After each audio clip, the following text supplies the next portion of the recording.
football is. That didn't feel too fair, but it's a normal thing. Second half, we wanted to be more direct. We wanted to be more. Wanted to have more bodies in the box. We needed to be in better and more decisive and better positions. We had to play in the close and small spaces as well. So exactly how we started the second half. 2-3 passes, and then we were in the box, and then we could cross, and then we could score the goal. So that was much better directly. Thankfully, we scored immediately with these situations. So 2-1 up. Then control the game is a very important thing to do. It's difficult because they didn't really step up. They kept their formation pretty deep, and so you cannot always. It feels like you can always play around, and then each ball we lost was immediately a counter attack, and that was not too cool, but a normal thing. That's absolutely something you have to deal with. We defended it in the final third and well, but the problem is they still, if Zaha had the ball, they always got the set pieces, and the set pieces, that's another strength of them, and especially how they do it. The cross was phenomenal, the header was brilliant, but somebody kept Verge away. So was it a legal block or not? I don't care anymore, but of course that's how they scored the second goal. Then we were a bit lucky with the third one, obviously, but it was a similar situation like in the first half. These diagonal balls, this time Millie could bring the ball in the 6-yard box back. Then I would say it's really difficult for the goalie in that situation. Fourth one, Sadio, world-class goal, fantastic run, all really good, and then everybody thinks in that moment after that's such an exciting game, it's done, and then football punches in your face immediately, because they had still time to score the third one and a few more minutes, and I think they would have had another chance. They had actually the chance, but Rafa Camacho won that one challenge there, and so that was really good, and absolutely. You shared a brilliant moment with the fans there at the end. They know this team can't always be brilliant in every game, but you've got such resilience, you've got such great fight out there in this team. I would say that's what we had first. Before we started really playing brilliant football, these boys are ready to do that. They are real fighters. It's a bunch of proper warriors. I love that. To be honest, that's really, they all stick their leg in, whatever, and stuff like that. If you would have seen Millie sitting in the dressing room completely frustrated, obviously, because of the cut, but both knees bleeding, like, okay, where can you get that from on that fantastic pitch? Yeah. So that was a really, really hard work victory and win, and it's so cool. And yes, it's just nice to see then the face of all the people, and you're close enough and you go there and you see the happy faces, so that's cool.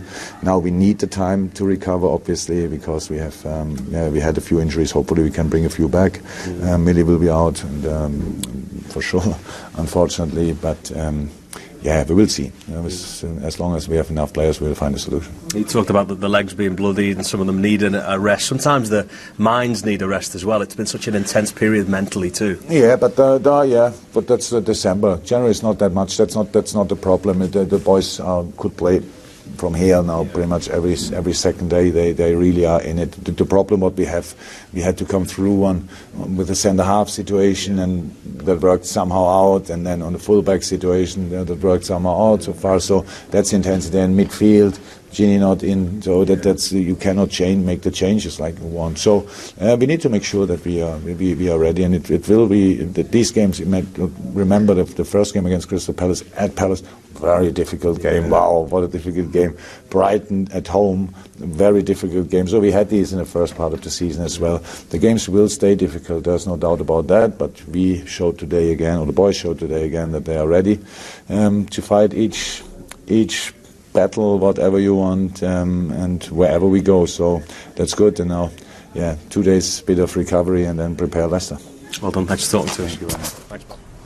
Just in terms of a couple of the decisions he made, selections he made today, Naby Keita got a start. How do you think he did? Okay, still finding his feet, decision making still questionable when he's on the ball. Sometimes you get the sense he was trying too hard to make things happen. You know what we said before the game, he's come with big expectations, big price tag, and sometimes it's difficult to fulfil that, certainly in your first season, and I do think the best is yet to come from him. Yeah, the game passed him by a little bit today, but I'm with Jason. I think we've got a player. Just sometimes with players, it takes a while for them to, you know, when they first arrive here. People like the King, Sir Kenny, first game, unbelievable. Like, wow, what a player! And other guys, it takes them a year, 18 months. It depends on the individual, depends on the way that the team plays, etc. But no, I think we've got a good player there eventually. Joel Matip? Well, Joel Matip is, I don't know him, I think he's too nice. I just think he's one of those, I think he likes everything easy. Don't get me wrong, he's a decent player, but he's probably our fourth choice central defender. So, and you know, he's still a good player. So, obviously, the standard is very, very high. I'm just not sure with Joel Matip if he's driven enough. And I think, you know, there wasn't a great scramble for him when I think we got him on a free, didn't we? Free from Schalke. And there wasn't a great scramble for him, but obviously Jurgen known him from the Bundesliga and stuff like that. But he'll never ever let you down. But you're looking for a little bit extra. Joel is that brilliant, ideal squad player for a manager. Yes. You know, he's never going to knock on his door. He's never going to cause any hassle. He's never going to be on the front pages of the newspapers. But he'll do a job when he's called upon. And I think he knows his place. He might want to play a little bit more, but if he's really pushed, you know, it's like, okay. But, you know, obviously Joe Gomez, you would slot in there before him. Obviously Lovren as well, and Van Dijk. So Laura's probably summed it up pretty well there. He's probably his fourth choice. Yeah. I was going to say, before Joel came into the team, Dan Lovren had a pretty decent spell before he got injured, but the one who's, I mean, as we said, he's hardly put a foot wrong all season, Joe Gomez, before he got injured. Him to look forward to coming back was outstanding next to Van Dijk. Yeah, well, I think that's the key. Next to Van Dijk, I mean, he's really obviously shown him the ropes and stuff. But the great thing, and we spoke about this pre-match about Alexander-Arnold, which is loads of pace, make a mistake, you recover. Joe Gomez has got proper pace. He doesn't, I can't remember him making two mistakes anyway. Too many. It's a big thing, Rob, because you know, you go for a 50-50, whatever, and it squeaks away from you, and the guys in front of you. I haven't seen anybody outrun him. I haven't seen anybody at all, and that's just a massive. He's a really good player, and it's a massive thing to have in that position, as I say, because you can always recover, and also the players you're playing with know you can always recover. I want him to have that spell, Joe, where he goes uninjured. Yeah, because he just picks up the slightest knocks. It doesn't happen for him. He's picked up another injury, which seems to set him back 6 or 7 weeks, just when he's finding his feet in the team, and we're all raving about him and excited about him. He gets in the England squad. Once again at the top of the Premier League table. We're still making our way through the main instance of the match, given how much did happen today. Laura, red card for James Milner today. Any complaints? No, absolutely not. I think, you know, both were yellows, and obviously with the second yellow and the red, he was sold a little bit short with a pass from, I think, Jordan Henderson, and he just dived in, and I think it was Zaha he caught, wasn't it? Yeah. No, I don't think it's... And he ran off, he knew, and he's like an old pro, just went, oh, it's pointless arguing, I'm off. So, no, definitely not. I've had a couple of them. They're horrible, you know, them red cards. We've seen one recently, yeah. You know, that was a straight red. No, I've had, you know, the 2 yellows where you just catch them, and it's the ref. It's one of them. It could be, it might not, and the ref gives it. And then obviously you're on tender hooks. He's up against Zaha, and then you get that other one for a similar. It's like it's not a real red card. Do you know what I mean? And it's kind of like, oh. If you get a red, an out-and-out red, it's fair enough, you hold your hands up and you accept it, but it's hard to accept 2 yellows for 2 late tackles where there's no, you know, there's no animosity in the tackle, there's no, you know, you're just late. They're horrible, because you know now you might get a couple of games, will you get one? You'll get one for 2 yellows, yeah. One for 2 yellows, which isn't bad, but it used to go to a panel, I think, back in the day, didn't it? I think it did, yeah. I think also as well, as he just, as soon as he knew straight, and you can't stop yourself, but just the way that it is. And more often that you get them when you're chasing games, because you're trying to win the ball back. That probably wasn't even the case today, actually. It's an interesting one, actually, because we spoke about the right-back conundrum a little bit before the match, and whether it was the right decision to let Klein go, and it might leave him short if Alexander-Arnold's injured, and he's a makeshift right-back, James Milner, in a way, but I mean, Wilfried Zaha is good enough to do that to any player, whether they've been playing right-back for 20 years. I think even a man of your calibre, Jason, might have struggled. Well, exactly. I wouldn't have liked to have come up with him. Obviously, I would have come out on top. It would have been a tough ask. Would have been For Wilfred. I didn't hear that. He can bring the best and the worst out of a fullback. He'll trouble anyone. Zaha, his balance, he's a clever player. He draws the tackles in. He's got that little where he just touches it away from you and brings the tackle, and he'll take the foul. He'll test the world's best right back. Yeah, I think he's quality. And we spoke about whether we thought he could play, top six. I think he wasn't ready for United. I think it was too big a move for him. But I do think he could slot in. Does he cost you? Yeah, you do. You do wonder about him insofar as if he got in a really good team that has the ball all the time, what he could do to people. I mean, for their first goal, he basically slowed everything down with James Milner, so they both kind of stood there looking at each other, and he just goes that way and then bang, and he must have been 3 yards away within about 2 steps, and played a great ball across. But that's the thing with him. I think all the big teams have looked at him and they kind of go, will he do it? Will he do it? It's not so much at that level because he's got the ability. Is he just one of those? He needs to be a big fish in a small pond, and there are players like that. We'll never know.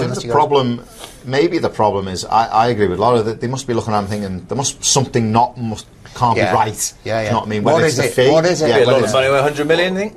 No. But it'll be Turkish big. lira, yeah, you might get that. That might be the problem because if it was Chelsea and Hazard went, I think he could slot in there. I'm not saying he could be Hazard, but he's got the potential to be that player who gets on the ball for him, makes things happen. They'll have a lot more possession. He'll get a lot more chances. He'll get a lot more off the ball. Now, if they go to Palace and Palace might want 60, you're thinking now it's a bit of a. If it's 25 million, it's a no-brainer. They'd buy him tomorrow. But you just don't know if he's going to be that player to take over from Hazard for 60 million. Do you know what I'm saying? Yeah. He has to be. And you don't know if he really wants it. I just think that's the other thing. Does he really want it? Or is he happy where he is? I mean, since he's gone back to Crystal Palace, he's been brilliant. Yeah. For him. And you just kind of wonder, it's just that. It suits him. We watched in the first half, Milner kept getting in down the right hand side, doesn't chase back, doesn't have to, because he just goes save your energy, give the ball to him, he creates all sorts of things for you. But will he get you 15 goals?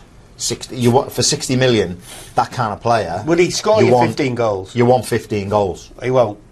Would he do that at Chelsea? You don't know, do you? No. So you're thinking. Well, I'm thinking because the way Chelsea play at the moment, could he? I don't know. Maybe one day we'll find out. I think if Hazard went. Exactly. Yeah. If Hazard, that's another. I'm glad you value my opinion so much, Laura. The only problem with that, Jace, would be if Hazard went, and I think he will go at the end of the season, and no matter what you say to spectators, if you took Zaha, everyone would go, it's like for like. Well, it's impossible. You'd kill the fella, wouldn't you? Because he's nowhere near being a Hazard. Hazard is like arguably the best player in the league. Well, good argument. And so that, he wasn't when he went there, was he? And Van Dijk's the best player in the league at the minute. Maybe not today at 3 minutes past 5. So could Zaha grow to the stature of Hazard being in the Chelsea team from where Hazard signed? Zaha's going in there. Can he 2-3 seasons be that Hazard player? Laura's saying no. No. Well, I think at Crystal Palace he's allowed off days because on his good days he's very, very good. I think at that level, like our players, we're not allowed off days. We're not allowed off days. Top 5. You are not allowed off days. You've got to be at least 8 out of 10 every single week. We talked about Palace in the social show, and I said if the season finished now and it's 14th, would Roy Hodgson be happy? Or will he have done a good job? You watch them at times and you think they're better than that. They're better than 14th. Yeah, but there's that element of Roy. If they opened up, would they be better? I'm not sure they would. But you watch them; they're a threat today, and you think, how have they only scored 6 goals at home this season? Because other teams sit back and say, "Come on." Teams do to them what they basically do to other teams when they play away, and they sit in. It wasn't even 4-5-1 today, was it? Because obviously the Ayew through the middle and Zaha on the left, but obviously pushed really forward. But that's the problem. You can always set up teams like that to make it very, very difficult. And you've got a get-out clause with Zaha. you're always going to be okay. But I think 14th for Palace is really, really good. I do. I think, and the manager knows what he's doing, doesn't he? I think Roy's a bit pragmatic, to be honest. Very pragmatic. I don't think he's that adventurous character. I think he'd rather set the team up not to lose than actually go out and win a game. There are certain games, obviously, he will go out, your Burnleys, your Fulhams, he will go out, set the team up 4-3-3 and let them go, and hopefully the offensive talent comes through, and they've got enough to win games. I'm told by players who played for him, and it's all about, when they train, it's all about filling the gaps in. So you're playing for Liverpool, you get on the ball in midfield, you have a quick look up, and there aren't any gaps. And that's how he coaches, and he gets his team in such a way, and you're thinking, I need to have an extra touch, and you're buying yourself time all the time. That's what he is, and I think he's a really good manager in that kind of middle to bottom of the Premier League. Well, that's what I was going to say. Is that natural pragmatism why it didn't work at Liverpool? Because you have to be on the front foot a bit more. Well, and I think also, I mean, in all honesty with him, it was when the Americans were in and the club was all over the shop. It was awful at the time, and I think he knew. Well, I know he knew, because they said, look, you might not be here that long, but we need to sort all the problems out. I think when he came here, though, his other problem was that wherever we play, we're expected to win. And all the punters that follow us expect us to win.